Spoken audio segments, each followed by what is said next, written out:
Annyeonghaseyo, my name is Ellis. I am from the United Kingdom.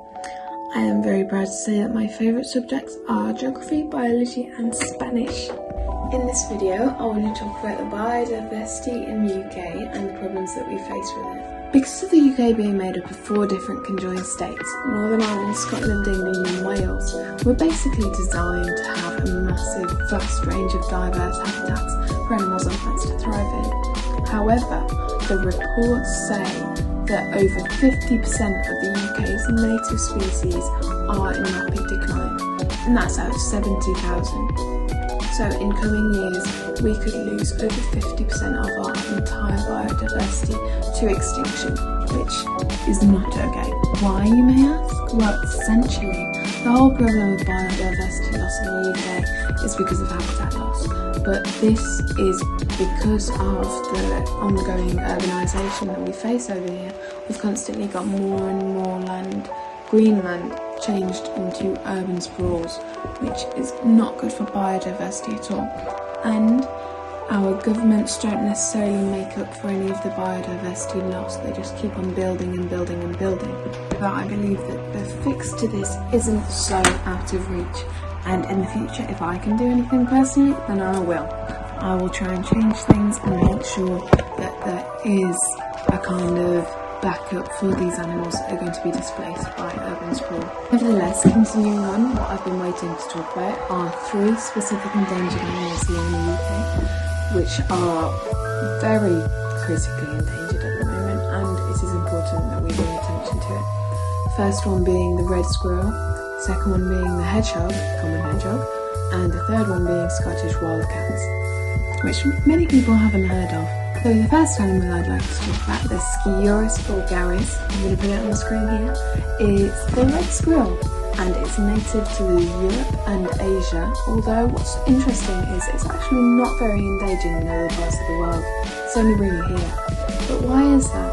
That's because a long time ago, maybe 100 or 200 years ago, a non-native species of squirrel called the grey squirrel came over from North America.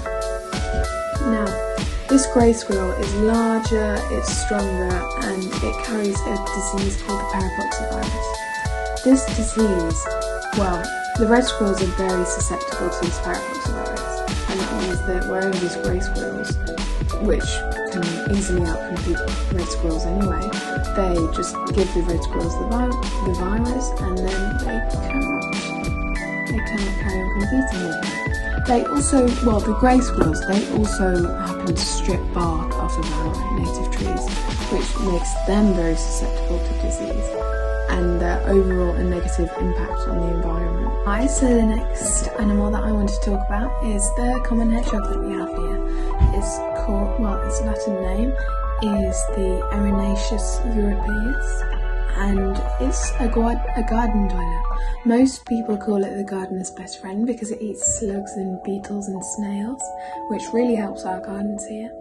But their numbers have suffered an insane decline in recent years, and it's something that desperately needs attention, but a lot of people are working to raise awareness. Studies say that in 1950 we had 36 million hedgehogs widespread over the UK, except for the Scottish Islands, they don't have them. But now, the most recent record in 2013 averages about 1 million hedgehogs remaining in the UK. People do a good job at doing their part with the hedgehog problem, because you can easily just cut a hole in your garden fence, and that allows hedgehogs to travel through to everyone's garden, and that really helps them, as well as create some small nests where they can hide away safely. That's really good for them. Now that brings me to my last animal of subject, which is the Scottish wildcat, Felis sylvestris. It was native to the whole of Britain, but has become extinct in England and Wales. Now they exist in very low numbers, rarer than the tiger, in the Scottish Highlands. They are 25% bigger than the domestic cat, but now from interbreeding with the domestic local cats, they have started to become a lot smaller and less authentically pure Scottish wildcat.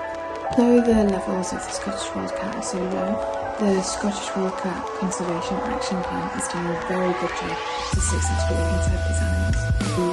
Well, not only does the biodiversity that we have in a country impact our pride and our uniqueness, but also any kind of extinction can massively disrupt a food chain. Geographically, food chains are the most important upholding factors of an ecosystem, and if just one species is impacted slightly, a delicate ecosystem can be set off completely. And that's why it's so important that we do pay attention to what is endangered in our countries, and we do what we can to fix